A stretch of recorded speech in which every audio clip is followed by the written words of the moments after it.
Welcome, everyone, to this deep dive into, I guess you could say, the often overlooked world of money flow. Today, we're going to be taking excerpts from Lawrence C. Marsh's Optimal Money Flow, a new vision of how a healthy economy works to help us understand how money moves through an economy and some of the things that can disrupt that flow. Sounds fascinating. Money flow is certainly something we all experience every day, but rarely stop to really think about. Exactly. We tend to think of money as this thing we earn and spend. But Marsh's book presents a different perspective. Money of a dynamic system, kind of like the circulatory system in our bodies. Hmm. And just like we need healthy blood flow for our bodies to function properly, a healthy flow of money is vital for a thriving economy. I like that analogy. It helps to visualize the interconnectedness of all the different parts of the economy. Right. And one of the key points Marsh makes is how the very nature of costs has transformed over time. Imagine for a moment a farmer in the 19th century, planting corn by hand, back-breaking work. Lots of labor involved, for sure. High variable costs. Absolutely. Each additional bushel of corn they wanted to produce required a proportional increase in labor, a classic example of a variable cost. Now, fast forward to today, and you might see that same farmer monitoring a self-driving plow from their tablet. Technology changing the game. So the initial investment in that technology is significant, but the cost of plowing an extra acre is negligible. Right. We're seeing the shift from variable to fixed costs play out across industries, from auto manufacturing to internet businesses. Think about lights out manufacturing, robots working through the night, minimal human supervision required. Lights out manufacturing, it paints quite a picture. But does this mean jobs are disappearing forever as technology marches on? Not necessarily. March emphasizes that while specific jobs are certainly being displaced, the total number of jobs isn't a fixed entity. He refers to this mistaken belief as the lump of labor fallacy. Labor demand is actually quite fluid, influenced by the evolving economy and advancements in technology. Okay, so it's not a zero-sum game. More jobs can be created. But how do we ensure that those new jobs are accessible to the people whose jobs are being displaced by technology? That's a pretty big societal challenge. Definitely. And it requires proactive policies and investments in things like education and retraining. Right. Investing in human capital. There's a really interesting anecdote in the book about Henry Ford's decision to raise worker wages back in 1914 so they could actually afford to buy the cars he was producing. The logic behind that move was brilliant. By increasing his workers' earnings, Ford essentially expanded his own customer base. And it worked. Ford saw his profits increase. But this brings up a key point.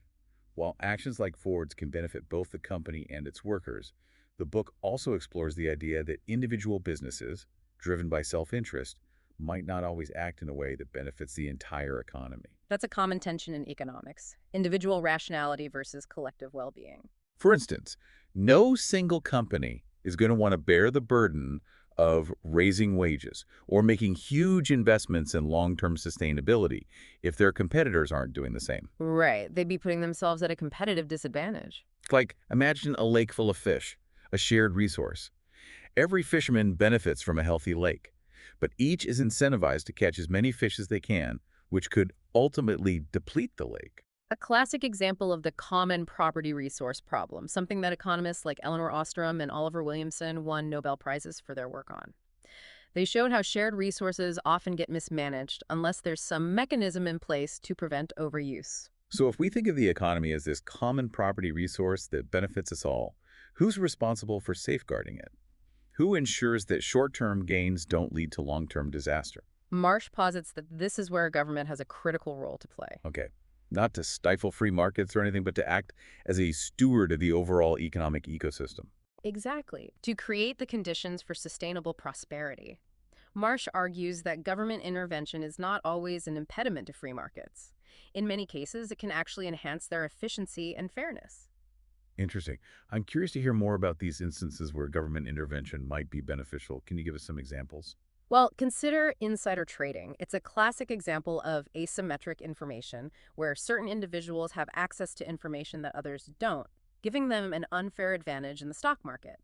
Regulations against insider trading aim to level the playing field, making markets more efficient and transparent. So it's about ensuring that everyone has access to the same information, preventing exploitation, and fostering trust in the market. But what about those situations where a single corporation gains too much power over a particular market? Monopolies and monopsonies. Yes. another area where government intervention can be crucial. I mean, we've seen how these concentrations of power can stifle competition, lead to higher prices, and ultimately harm consumers. Precisely. Antitrust laws are designed to prevent companies from engaging in anti-competitive practices that would ultimately damage the market and harm consumers. So it's not about demonizing large companies. It's about establishing a framework where they operate in a way that benefits everyone, not just their own bottom line. It's about recognizing the potential downsides of unchecked corporate power and creating a system that promotes both competition and fairness. Right, because if we don't have a system in place to regulate those forces, it could lead to a situation where a handful of corporations end up controlling vast swaths of the economy. And that's a recipe for stagnation, reduced innovation, and ultimately a less prosperous society for everyone. So if we accept that government has a role to play in shaping the economy, what about that classic debate between government spending and free markets? Is there a way to find a balance? That's a question that economists have been grappling with for centuries. Marsh argues that it's not a simple either proposition. I mean, we all know the criticisms of government spending. Inefficiency, waste, bureaucratic bloat. But the private sector isn't immune to those problems either. Monopolies, often touted as examples of private sector efficiency, can become complacent and resistant to innovation when they lack competition. So it's about finding the right balance, Yeah. recognizing that both government and markets have their strengths and weaknesses. Exactly. And then figuring out how to harness those strengths while mitigating the weaknesses to create a system that works for everyone. Okay, so government spending. But then there's the other side of the equation, taxes. No one likes paying taxes. But they're essential for funding all those public goods and services that we rely on. Right, things like education, infrastructure, healthcare. And Marsh also argues that taxes can play a crucial role in redistributing wealth. Addressing income inequality, which he sees as a major threat to economic stability. But doesn't taxing the wealthy discourage investment? After all, they're the ones with the capital to start businesses, expand operations, hire workers. Wouldn't redistributing their wealth stifle economic growth? That's a common argument against progressive taxation. But Marsh challenges that assumption. He points out that when wealth becomes too concentrated at the top, it often gets diverted into speculative investments or sits idle in offshore accounts rather than circulating through the economy. Interesting. So instead of trickling down, it gets locked away. Exactly. And that stagnation can actually harm the economy in the long run. Hmm. It makes you wonder, does redistributing some of that wealth through progressive taxation actually stimulate demand and revitalize the economy? That's a debate that's been raging for decades. We're not going to solve it here today, Probably not. but it's a fascinating question to consider. All right, let's pause here for a moment and give our listeners a chance to digest all this. When we come back, we'll delve deeper into Marsh's proposed solutions for achieving optimal money flow. You know, when we talk about economics, we often get caught up in the numbers and the graphs, but it's important to remember that economics is ultimately about human behavior. It's about how people make decisions in the face of scarcity, how they interact with each other in markets, and how those individual choices aggregate up to create the larger economic landscape. Exactly. And that brings us to the fascinating realm of behavioral economics, which challenges some of the traditional assumptions of classical economics. Like the idea that humans are perfectly rational actors, always making decisions based on pure self-interest and maximizing their utility. Right. Marsh delves into some captivating concepts that challenge those assumptions, like the notion that people consistently make rational decisions independent of any external influences. Oh, we all know that's not true. We're emotional beings. Our emotions color our choices, especially when it comes to money. Precisely. The book cites Dan O'Reilly's work on predictable irrationality, highlighting how our deviations from perfect rationality are often systematic and predictable, not just random noise. And these seemingly irrational choices can ripple through the entire economic system, creating unintended consequences. Exactly, and our decisions are rarely made in isolation. Either we consider the actions of others, engage in social comparisons, factor in concepts like fairness and reciprocity. It's like that experiment where monkeys refused a cucumber reward if they saw other monkeys receiving grapes for completing the same task. Ah, yes, the classic monkey experiment. It highlights how our sense of fairness, or the lack thereof, can profoundly shape our economic interactions. Even those monkeys had a sense of fairness. It seems like there's an implicit social contract woven into our economic transactions. We're not just calculating machines seeking to maximize our gains, but social creatures navigating a complex web of relationships, perceptions, and expectations. Well said. Marsh argues that even our cognitive capacities influence economic choices. Mental fatigue, for instance, can impair our decision making abilities, making us more susceptible to impulsive or irrational financial decisions. Think about those late-night online shopping sprees fueled by exhaustion and a few glasses of wine. Precisely. The book highlights how limited mental bandwidth plays a significant role in economic decision making. It's like our brains have limited processing power, and when we're tired or stressed, our ability to make sound financial decisions can decline. And that vulnerability can be exploited by misleading marketing tactics or predatory lending practices. So we have these emotional human beings susceptible to cognitive biases and social influences operating within this complex, interconnected economic system. It makes those traditional economic models, with their assumptions of perfect rationality, seem a bit simplistic, wouldn't you say? You're getting at Marsh's central critique.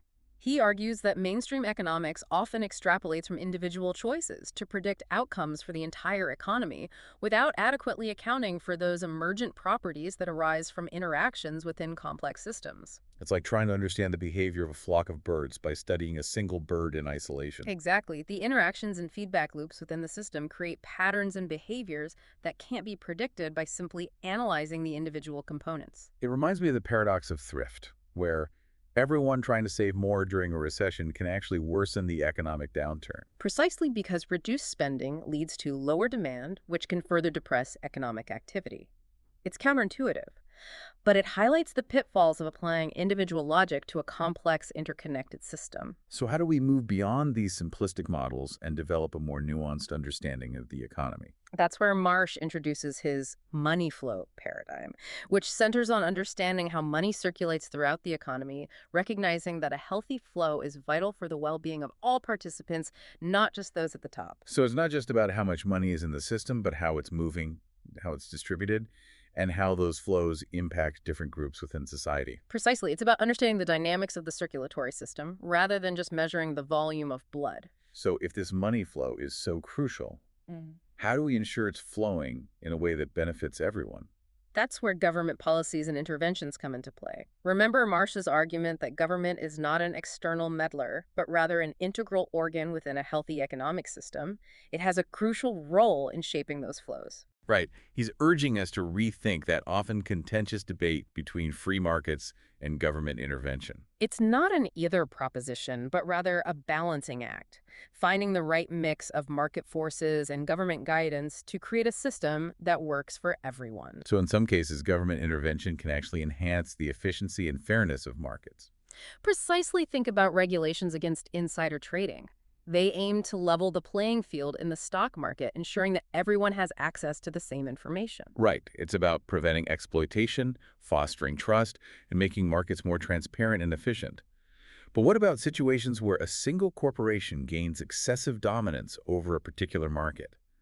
Those monopolies or monopsonies we talked about earlier. That's another area where government regulation can play a crucial role in mitigating the harms caused by these concentrations of power. Because when a single company controls a market, it can stifle competition innovation and ultimately lead to higher prices for consumers. Precisely antitrust laws, for instance, aim to prevent companies from engaging in anti-competitive practices that would harm consumers and distort the market. So it's about creating a framework where businesses operate within a competitive landscape, one that encourages innovation efficiency and ultimately benefits consumers. Exactly. It's about striking that balance between allowing companies to thrive and preventing them from becoming too dominant. Because a healthy level of competition can drive progress and create a more dynamic and innovative economy.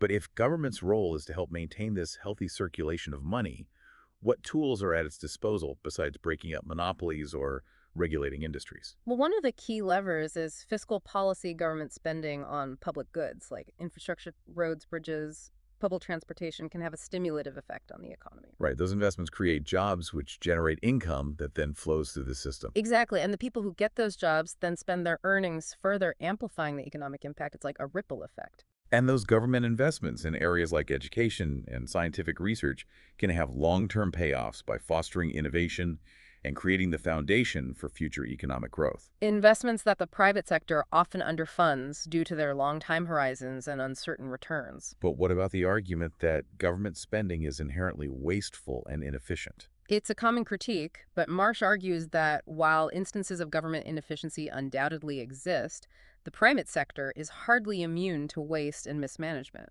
So it's not a black and white issue of virtuous private enterprise versus inept government bureaucracy. Precisely, both sectors have their strengths and weaknesses, their potentials and pitfalls. And the challenge is to find the right balance, harnessing those strengths while mitigating the weaknesses, all in service of achieving that optimal money flow that benefits society as a whole. We've talked about government spending, but what about the other side of the equation, taxes? Ah, yes, the dreaded taxes, but they're essential for funding those public goods and services we just discussed. And Marsh argues that taxes can serve as a powerful tool for redistributing wealth, mitigating economic inequality. Right, addressing those imbalances that contribute to that triple bubble phenomenon, Yeah. but doesn't taxing the wealthy discourage investment. That's a common argument, but Marsh challenges it. He contends that when wealth becomes excessively concentrated at the top, it often doesn't trickle down, as some economic theories suggest. So instead of stimulating the economy, that wealth gets locked up in speculative investments or sits idle in offshore accounts. Precisely. And that stagnation can have negative consequences for the economy in the long run. It's like a clogged artery impeding the flow of vital nutrients. So could redistributing some of that wealth through progressive taxation actually help to stimulate demand, revitalize the economy, and promote more equitable outcomes? That's the question, isn't it? It's a question that's been fiercely debated for decades, And one we won't resolve in this deep dive. but it's certainly worth pondering. Absolutely. Now, when it comes to taxation, fairness is a key consideration. But fairness is a subjective concept. How do we define a fair tax system? It's a complex issue, and there's no single universally agreed upon definition of fairness when it comes to taxes.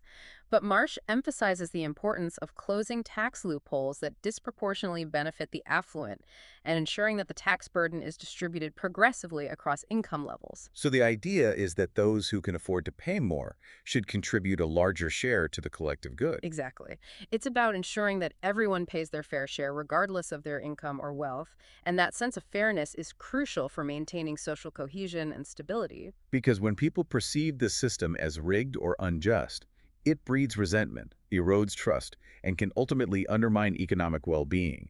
It's a reminder that economics is intertwined with our values, our perceptions, and our sense of what's right and wrong. Well said. Now, let's revisit a concept we touched upon earlier, the lump of labor fallacy. Ah, yes, the idea that there's only a fixed amount of work to be done, and that if someone gets a job, it means there's one less job available for someone else. Precisely, it's a zero-sum view of the labor market. But Marsh effectively dismantles this fallacy, arguing that the number of jobs is not static, it's constantly evolving. As technology advances, new industries emerge, and consumer demands shift. Think about all the jobs that exist today that were unheard of a decade ago. App developers, social media managers, drone operators, sustainability consultants. The labor market is not a fixed pie to be divided, but rather a dynamic landscape that's constantly reshaping itself. Exactly, and clinging to that lump of labor mentality can trap us in a scarcity mindset, pitting workers against each other instead of fostering collaboration and recognizing the potential for growth and innovation. So instead of fearing that robots are going to steal all our jobs, maybe we should focus on how we can adapt to these technological changes, acquire new skills, and create new opportunities. Precisely, and that's where investments in education and training become so crucial. Because a more skilled and adaptable workforce is essential for a thriving economy in the 21st century. Absolutely. And Marsh argues that these investments in human capital can generate positive externalities benefits that spill over to the broader economy. So it's not just about individual gain, but about collective prosperity. Investing in people can create a virtuous cycle where everyone benefits. He uses the analogy of a farmer who invests in better tools and techniques. This farmer produces more crops, which benefits them directly, but also lowers food prices for everyone else, creating a ripple effect of positive outcomes. So it's about moving beyond that zero-sum mentality Yeah. and recognizing that investing in people, knowledge, and innovation can create a win-win scenario where everyone's boat gets lifted. Precisely, it's about fostering an economic system where everyone has the opportunity to thrive, not just a select few. All right, I think we've covered a lot of ground in this segment. We've explored the complexities of human behavior, delved into the limitations of traditional economic models, and examined the role of government in shaping a more equitable and sustainable economy. Let's give our listeners a moment to process all this before we move on to Marsh's concrete proposals for achieving that optimal money flow he so eloquently advocates for. All right, welcome back to our deep dive into Lawrence C. Marsh's optimal money flow. We've spent quite a bit of time talking about the problems, those distorted money flows, the triple bubble you described. But now I'm really curious to hear more about potential solutions. How do we actually fix these issues? Well, Marsh is pretty clear that just raising taxes or slashing government spending isn't going to cut it. We need a more nuanced approach. He suggests a two-pronged strategy, focusing first on strengthening what he calls the automatic stabilizers within the economy. Automatic stabilizers. I'm not sure I'm familiar with that term. Think of them as kind of like built-in shock absorbers that help to smooth out the ups and downs of the business cycle. Things like unemployment insurance or progressive income taxes. Okay, I see. So during a recession, when people lose their jobs, these programs automatically kick in, providing a safety net. And that helps to prevent the economy from completely tanking. Exactly. And then on the flip side, when the economy is booming, those same programs naturally contract, preventing things from overheating. Smart. So by strengthening these automatic stabilizers, we can make the economy more resilient to those inevitable shocks. Precisely. But then there's the second part of Marsh's strategy, which is all about tackling those underlying imbalances that lead to wealth concentration and those destabilizing bubbles we talked about. And this is where those My America accounts come in. That's right. This is where Marsh gets really innovative. Remember, the idea is to provide direct stimulus payments to individuals without adding to government debt. But isn't that just printing money? Wouldn't that lead to massive inflation? It's a common concern. But Marsh argues that as long as the economy has what economists call slack, meaning there are underutilized resources and available labor, this infusion of money would primarily boost demand, putting those resources to work. So it's like jump-starting a car that's stalled out, not pouring gasoline on a fire. Exactly. Now, there are obviously a lot of details to work out. Yeah. How much money would people get? How often? Who would be eligible? Yeah. How do you actually implement something like this? Well, Marsh suggests a few options. One idea is to target those individuals with the highest marginal propensity to consume, the folks who are most likely to spend the money quickly. So getting the money directly into the hands of the people who will actually spend it and boost demand. Precisely. And in terms of the logistics, he believes that existing technology, like direct deposit systems, could be leveraged to make the process pretty seamless. So it wouldn't necessarily require creating some massive new bureaucracy. That's the idea. But of course, anytime you talk about giving people money, there are concerns about moral hazard. Will this discourage people from working or saving if they know they're going to get a check from the government? It's a valid concern. And Marsh is very clear that these accounts should be a temporary measure used only during economic downturns, not a permanent replacement for jobs or social safety net programs. Right. More like a targeted intervention to get the economy moving again, not a long-term solution to poverty or inequality. Exactly. And he stresses that this approach would need to be combined with policies that address the root causes of those structural problems, things like investing in education, fostering innovation, and creating a more progressive tax system. So it's not a magic bullet, but a potential tool in the toolbox, alongside other policies aimed at creating a more equitable and sustainable economy. Exactly, a multi-pronged approach. Well, I think we've managed to pack a lot into this deep dive, covering everything from the changing nature of costs to this fascinating proposal for My America accounts. Oh. Before we wrap up, is there anything else you think our listeners should really take away from Marsh's work? I think one of the most important takeaways is that economics is not a zero-sum game. It's not about winners and losers. We can create an economy that works for everyone, but it requires a shift in mindset. Moving away from that scarcity mentality and embracing the idea that we can all prosper together. Absolutely. And that starts with understanding how money flows through the economy, identifying the bottlenecks and the imbalances, and then implementing policies that promote a healthier, more equitable flow. So we've got a lot of work to do, but it sounds like Marsh is offering us a roadmap, a new vision of how a healthy economy can work. That's a great way to put it, a vision for a more prosperous and just future. I like that. Well, thank you so much for joining me on this deep dive. I hope our listeners found it informative and thought-provoking. It's been a pleasure. Always a good time to explore these complex but crucial issues. And to all our listeners out there, thank you for tuning in. Until next time, keep those mental gears turning and keep those conversations about economics flowing.